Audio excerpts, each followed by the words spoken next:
Assalamualaikum warahmatullahi wabarakatuh. Baik, perkenalkan nama lengkap saya Firmanuddin Sidik Asmin dengan NIM 1903 03 0112, semester 6, jurusan Sosiologi. Nah, di sini saya akan mempresentasikan atau mereview tugas MPS kualitatif yang berjudul penelitian berbasis seni untuk massa. Baik, kita masuk kepada materi tentang prosedur kebenaran. Filsuf Alain Badiou menulis bahwa ada 4 sains politik, cinta, dan seni. Ketiga tidak boleh menurut Badiou terkait pada suatu prosedur kebenaran manapun, tetapi harus terlibat semua prosedur untuk mengalami penangkapan kebenaran. Menjadi jahitan yang hanya kemungkinan kita untuk gagal dalam meroyek kita. Misalnya positivisme adalah salah satu jenis jahitan yang mengklaim bahwa semua kebenaran dapat diketahui melalui prosedur sains yang pasti. Sebagai penanya kuantitatif, kita semua terlalu akrab dengan kesalahan khusus ini. Lebih jauh, aliran-aliran tertentu dari Marxisme mungkin mengikuti seorang tokoh politik, dan kita mungkin membayangkan bahwa beberapa penulis puisi buruk yang sangat mabuk cinta mungkin juga jahit sedemikian rupa bahwa volume ini didedikasi untuk mengajarkan kebenaran melalui penelitian berbasis seni atau menjadi korban jahitan. Namun sebaliknya, ini adalah dedikasi pada prosedur kebenaran untuk lebih mengeksploitasi. Mungkin seseorang dapat menambahkan dedikasi terhadap penelitian berbasis seni semacam itu juga bisa menjadi upaya untuk menunjukkan bahwa seni dapat mobilisasi untuk mereorientasi politik, terutama ketika kita menemukan tujuan politik menyimpang dari target kebenaran yang sebenarnya. Dalam kontribusi pada Hard Block of Best Race, Norma Densi menulis representasi puitis dari kehidupan tidak pernah hanya menjadi hujan itu sendiri. Tujuan adalah politik untuk mengubah cara kita berpikir tentang orang dan kehidupan mereka. Format untuk melakukan ini, penyairan membuat dunia terlibat dalam cara dan berbeda dengan cara yang tidak diperbolehkan oleh penulisan ilmu sosial basis biasa. Jika kita mengambil representasi puitisi dalam arti luas,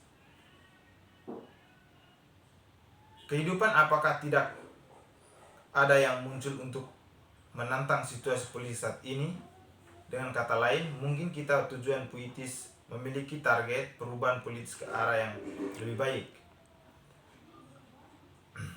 Bisakah kita tidak mengatakan bahwa era postur mendorong kita ke dalam ketidakadaan yang luar biasa ini, ke dalam daftar yang tampak terbatas tentang apa yang kurang dalam politik? Mengenai poin terakhir, Densis tentang ilmu sosial, Badiou tampaknya menegaskan hal ini dalam sebuah bagian yang sangat mirip dengan karya Densin.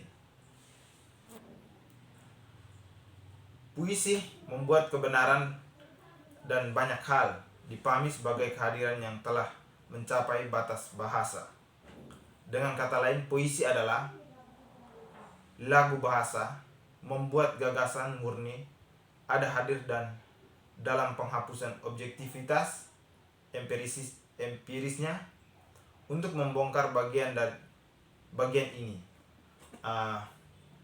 kita harus mencatat bahwa Badoyu mengatakan ini adalah konteks keinginan Plato untuk membuang puisi dari polis, dari kata kota, tetapi lebih tepatnya dari politik baik densis maupun Badoy.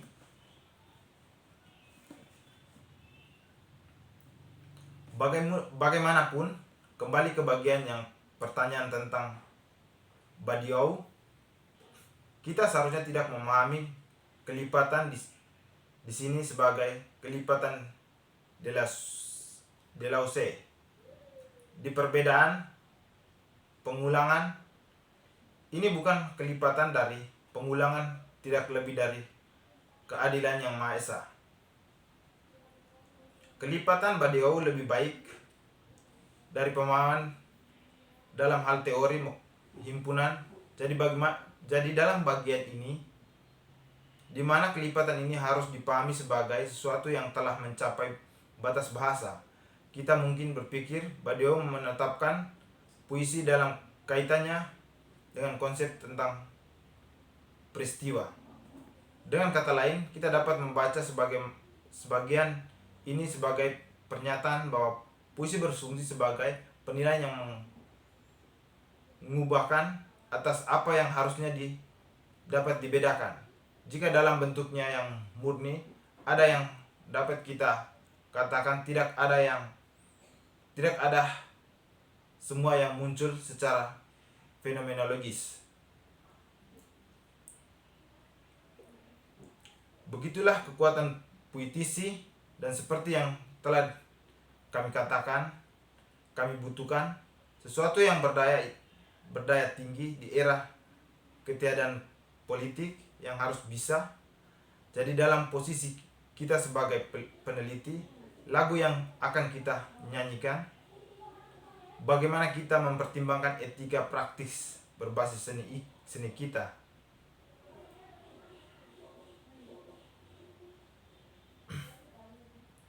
Pendekatan untuk penelitian kuantitatif ini sendiri dengan perhatian khusus pada autonologi kritis. Di sini David Clarke menggunakan contoh lagu yang ditulis pada tahun 2018 yang berjudul Suburban Blue. Ia menunjukkan bagaimana momen-momen sejarah, biografis, budaya politik, dan pengalaman hidup dapat menyatu dalam sebuah lagu.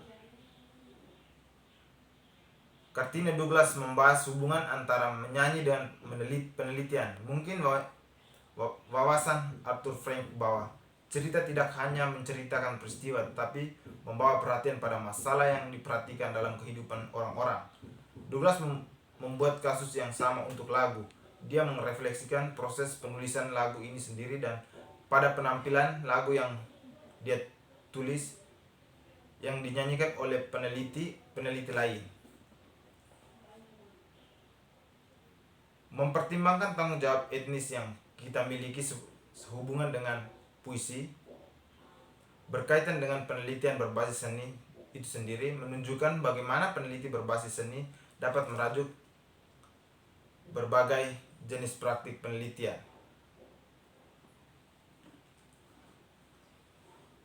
Jadi hanya garis besar yang saya sampaikan, kurang dan lebihnya saya mohon maaf.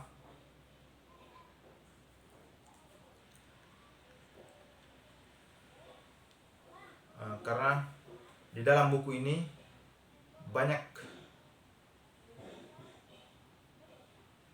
materi-materi yang harus dibahas secara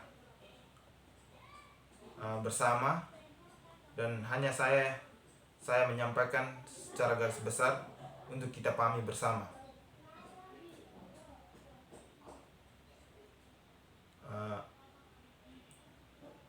Yang terakhir kita lihat tentang